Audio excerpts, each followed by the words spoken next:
É muito triste, é vergonhoso a gente dizer que no Brasil ainda existe trabalho escravo. Existe.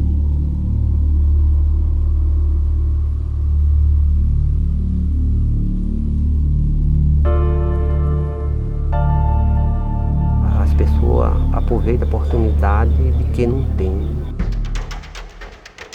18 trabalhadores foram resgatados por condições análogas à de escravo. Nas últimas 2 décadas, as fiscalizações resgataram mais de 52 mil pessoas. Esse tipo de barraco onde os trabalhadores estão alojados. Só que tem outros acampamentos, mais pelo menos uns 3 ou 4 acampamentos. E essa comida é de graça ou vocês vão ter que pagar? Tem que pagar? Tem 2 nessa cama aqui? É os 2 irmãos?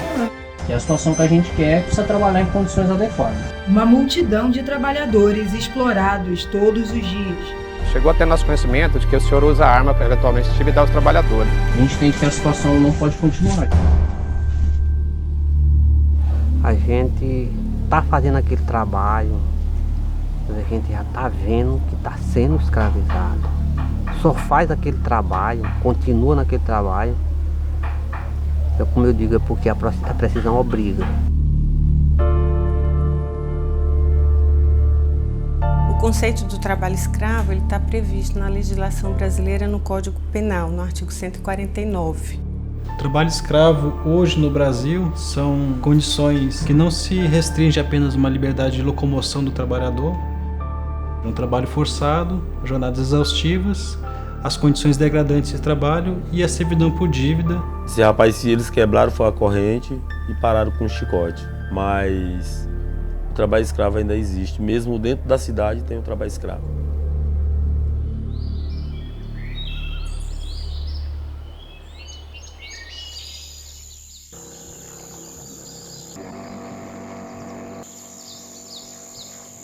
Nasci na cidade de Monção. Lá que eu cresci ajudando meus pais a trabalhar na roça. Eu comecei a trabalhar com 10 anos. 8 anos, cuidando de criança. Comecei a trabalhar com a idade de 8 anos, ia plantar mandioca. Porque minha mãe trabalhava demais, assim, na roça, mas meu pai não tinha com quem deixar a gente. Sempre eu tive a invocação de querer trabalhar, desde eu pequeno. Ela começou a quebrar coco com a minha avó, aí me levava junto. Eu estudei muito pouco, eu estudei lá no interior, não tinha muito acesso para a escola. Nessa época, eu com 16 anos, comecei a sair para trabalhar nas fazendas. Não tinha ainda 18 completo. Aí apareceu essa fazenda que vinha um ônibus para levar. Hoje a gente tem aquela curiosidade de conhecer o mundo, né? Acaba que o cara ganha dinheiro, ganha isso, aí eu fui. Aí onde o cara quebrou a cara. Pensava uma coisa e na hora era outra. A maioria dos trabalhadores que a gente resgata do trabalho escravo já dizem que trabalhavam desde os 13, 14 anos. Então, a gente vê uma relação muito forte do trabalho infantil com o trabalho escravo. Qual a tua idade, nenê? E aí? 7 anos, é? Você fica sentado aqui nessas folhas, assim, em cima da folha? Você ganha algum dinheiro pra isso? Tadinha. Ganha comida, né, meu filho? Quantos anos? 5? Tava colhendo cebola também? Se você erradica o trabalho escravo, você também previne o trabalho infantil, porque você vai acabar com aquela condição de pobreza que muitas vezes essa família, ela coloca o seu filho para trabalhar por uma condição de extrema vulnerabilidade. Vocês são tudo da mesma família? É. Quando você chega lá, você tem que comprar a foice, a bota, o esmeril. Ele disse que era só a passagem, que a gente ia pagar a passagem. Servidão por dívida, são descontos ilegais e que passam ao empregado que está devendo, e ele, por ser uma pessoa vulnerável e não saber dos seus direitos, acaba acreditando que aquilo é uma dívida correta, e então ele permanece no trabalho até que essa dívida seja quitada. Vocês aqui compram mantimento, arroz, janta, os mantimentos? É a gente mesmo. Esse trabalho com foice, facão, chadeco, esse aqui o patrão dá. Comprado. O senhor já está aqui há quanto tempo? 2 anos. Ele compra e manda para nós e ele desconta. Mas você sabe o preço dessas mercadorias? Não, porque não entregou ainda nenhuma nota para nós do rocha que vem. Manda vir o mototáxi, mas que é paga da gente. O mototáxi é 100 reais para ir vir. Mas é boa a carne, pelo menos? É nada, só pra pegar velho. Cobra de vocês? Cobro. Tá ok. E vem tudo descontado. Quanto ele disse mais ou menos que ia dar? Nós não somamos a conta. Isso aí vamos somar a conta para saber quanto é que dá. E a conta se torna grande. Você, para trazer algum saldo, você tem que pagar aquele todo para você trazer algum saldinho. Aí não tem como ser escravizado. E é muito difícil alcançar comunidades isoladas que ficam lá no final do mundo, onde não existe um mínimo de estrutura. Eles chamavam alojamento, mas era só um barracão cheio de rede, entendeu? 90 era só no barracão que eu ficava. Aquela lona preta, que aí o dia de domingo que a gente não ia ver isso pro serviço, não tinha nem como ficar, porque aquela lona esquenta tanto. Quando dava meia-noite, parecia que eu estava dentro de uma banheira de água gelada. O barraco não tinha parede, era tudo no aberto. Pai, segunda-feira, deu uma chuva, sabe? Um vento forte aqui. Passou derrubando tudo aí, que fosse uma armolha ia caindo. O fazendeiro, quando ele faz um barraco para botar os trabalhadores para trabalhar, sempre fica na beira de um açude. Tomavam banho, consumiam e lavavam suas roupas. Meta a mão.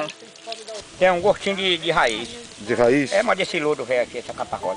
Você vê aqui ó, a situação ali da escuma do sapo que desce, que sobe. Olha, eu tô seguindo só a pilha, só dessa água. O banheiro é ali então? É. Não tem banheiro, é no tempo mesmo. Você não tem medo de estar na hora que está fazendo necessidade de vocês aparecer um bicho qualquer? É, de ter medo a gente tem, agora só que é o jeito, a gente vai fazer o quê? Quando dá 6 horas, 7 horas para estar no campo, ia comer 3 horas da tarde. Era no sol, não tinha uma cabana para a gente ficar debaixo. Já lá no meio de sol quente, a gente via quando chegava a ver, já estava dando até formiga. Alguns dormem no chão e outros nas redes? Bora almoçar? Não, obrigado. Tô comendo. Vocês não têm pratos para almoçar também, não? Então isso configura um cenário, né, de degradância, essa retirada de direitos dos trabalhadores mais fundamentais, né, essa retirada da dignidade. Casos de trabalhadores que já foram assassinados ou estão com parte do corpo decepadas por falta de responsabilidade, de equipamentos de proteção. Só falou assim para o trabalhador, está doendo? E disseram, não. Então, não, pois puedes continuar trabalhando. Graças a Deus, só perdeu 3 dedos do pé. Teve outro trabalhador que, por reclamar seu salário, foi marcado com o ferro do gado. Trataram a pessoa pior que gado, que vai para o abate. Quando eu procurei para nós fazer conta, para receber meu dinheiro, né?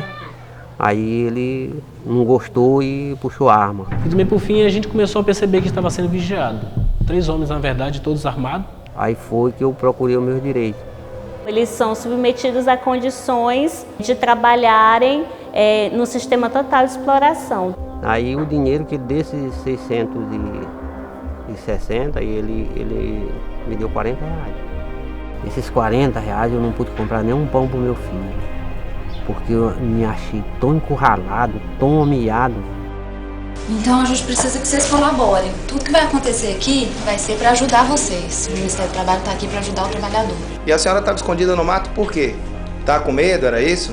Não, porque se ficar, né, dizer, né, nós ficamos de teimoso, né, que eles mandaram avisar, né? Desde 95, nas ações fiscais coordenadas pela Auditoria Fiscal do Trabalho, já foram resgatados mais de 53 mil trabalhadores de condição análoga de escravo e mais de 100 milhões de reais de verbas salariais e rescisórias foram pagas a esses trabalhadores em razão das ações fiscais. São mais de 4.500 estabelecimentos fiscalizados. O número de trabalhadores resgatados foi o maior, que foi em 2007, que foram 6 mil em apenas um ano. Desde 2012 que não havia um aumento de um ano para o outro do número de resgatados, né? Com exceção, foi justamente o ano de 2018. Acende para a gente um alerta de que o trabalho escravo poderia estar indo para uma erradicação, mas de um ano para o outro tem um aumento quase que o triplo, né? A gente, com os mesmos recursos, com um quadro de efetivo menor, a gente encontrou uma quantidade muito maior de trabalhadores. Me botaram no carro e fui levar eles lá na fazenda onde estavam meus companheiros, tudo lá. E aí quando eles vieram, eu fui com eles até a fazenda. Aí infelizmente não estavam mais todo o grupo. Alguns tinham conseguido fugir, mas foram embora para casa e a gente não conseguiu mais localizar eles. Na hora que eu olhei, pensei que já eram os pistoleiros do cara lá que disse que ele tinha pistoleiro demais. Cheguei para perto. Não, rapaz, o pessoal da Federal que estão aí. Aí eles foram explicar para nós que tudo que nós fazia, comida, a farda, tudo estava sendo descontado. E aí dessa vez ele pagou a gente direitinho, pagou tudo, a gente contou tudo que ele falava. Aí eles assinaram a carteira da gente, a gente recebeu as parcelas, tudo que a gente tinha direito a gente recebeu. Mas só porque procuramos o nosso direito. Achei bom, ganhei o dinheiro, que foi o dinheiro que eu fiz aquela casa minha hoje. Eu me senti honrado por eu me livrar daquilo ali, sair daquele trabalho ali e tirar todos os meus companheiros. A denúncia do trabalho escravo ela pode ocorrer nos órgãos que atuam na repressão.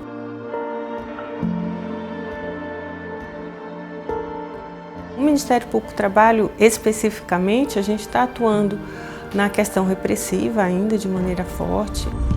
Os órgãos que comumente estão presentes são auditores fiscais, procuradores do trabalho e Polícia Federal ou Rodoviária. Eu faço parte do grupo, junto com o Ministério do Trabalho, eu sou defensor público, tá? Então, uma espécie de um advogado, tá? Que veio no socorro de vocês. Vocês tenham a certeza de que todos os direitos de vocês vão ser respeitados. A maior parte dos casos estão concentrados tanto em pecuária como agricultura.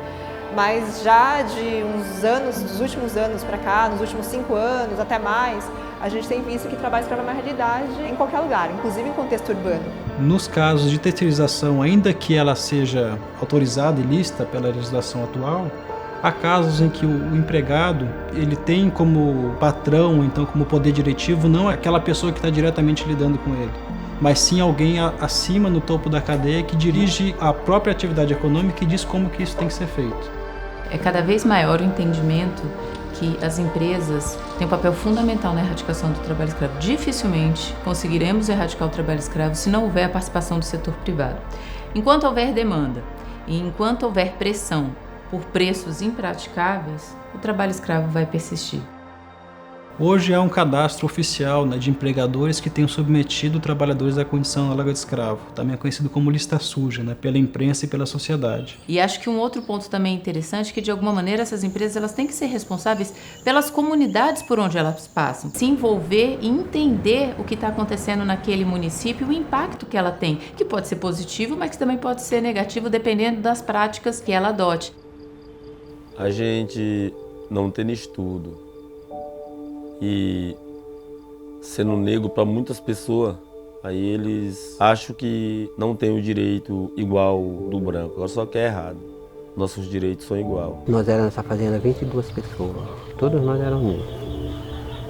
Não é possível pensar a economia brasileira desvinculada das questões raciais no Brasil. A empregada doméstica foi o último setor urbano da sociedade brasileira a conseguir direitos iguais a outros trabalhadores e, mesmo assim, com uma repulsa muito grande de setores da sociedade, porque se identificava exatamente com mulheres negras que reivindicavam direitos iguais aos outros trabalhadores. Eu não tinha licença de brincar com ninguém, que ela não aceitava sequer nem eu fazer uma carta para mandar para minha família. Aí nisso eu já estava com uns 3 anos que eu não mandava notícia.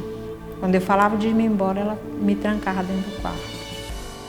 Infelizmente, o trabalho escravo ele é um fenômeno dinâmico, né, e que ele se adapta a diversas conjunturas. Onde houver pobreza, esse fenômeno ele vai persistir. E onde a vulnerabilidade das pessoas ela for tamanha, essas pessoas vão acabar se sujeitando a condições degradantes de trabalho. E aí a pessoa, quando quer ser honesto, quer criar os filhos, dar um exemplo melhor possível, aceita essa escravidão, porque ele não vai querer tirar dinheiro por filho de outro trabalho, ele quer tirar do suor do rosto dele para dar uma educação para o filho melhor, um exemplo melhor para o filho. E aí é onde ele vai sofrer.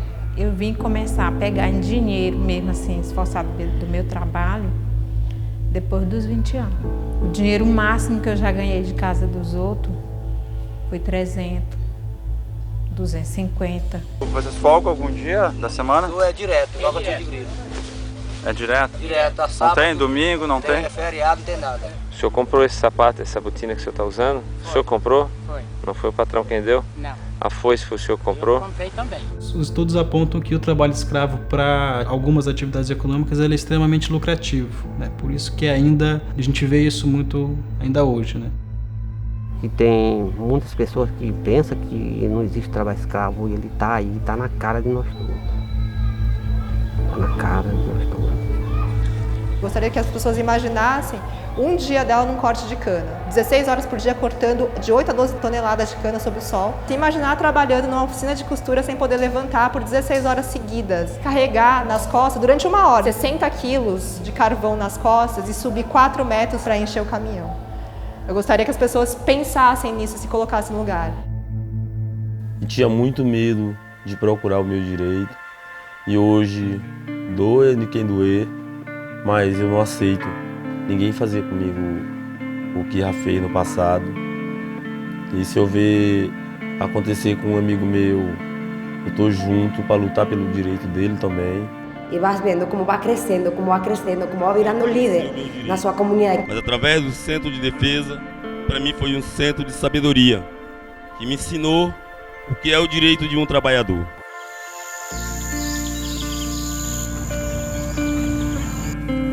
A sociedade civil e tanto as ferramentas de divulgação, né, de conscientização, são muito importantes porque vai muito além da atuação do auditor fiscal do trabalho. Hoje, ali no Centro de Defesa, tem um encontro dos trabalhadores que foram resgatados, tem todos os anos, a gente vai e aprende muita coisa. Ali foi uma fonte de sabedoria, eu aprendi muita coisa. Aí a gente já passa essa instrução para outro companheiro de trabalho não cair como a gente caiu. Mas isto é para vocês falarem nas comunidades de vocês, tá? Porque nós somos multiplicadores de nossas informações. É assim que a gente combate a escravidão. O meu sonho é ter uma qualidade de vida melhor para mim dar para meus filhos.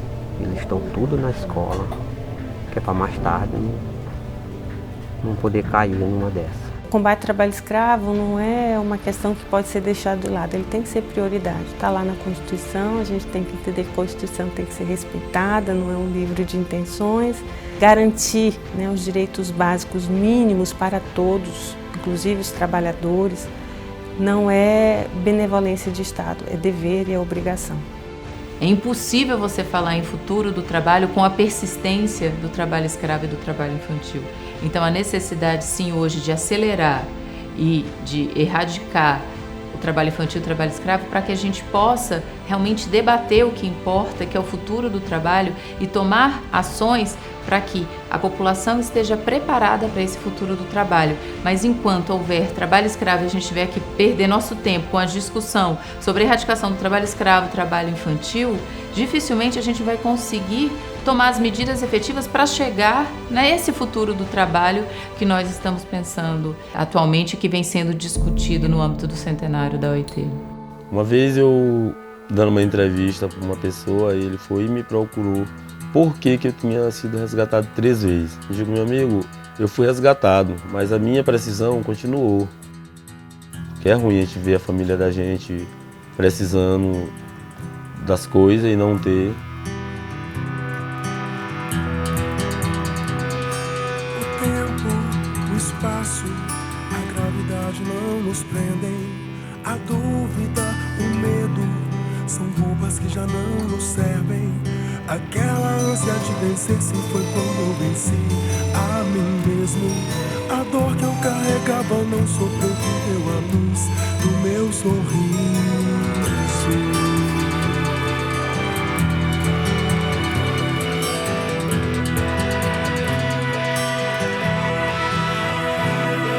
O tempo, o espaço, a gravidade não nos prendem. A dúvida, o medo, são roupas que já não nos servem. Aquela ânsia de vencer se foi quando eu venci a mim mesmo. A dor que eu carregava não sobreviveu à luz do meu sorriso. E na nossa casa de flores, pedras e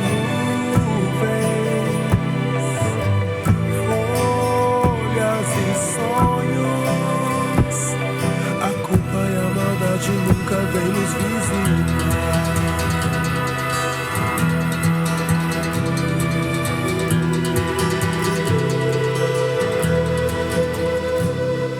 O tempo, o espaço, a gravidade não nos prendem.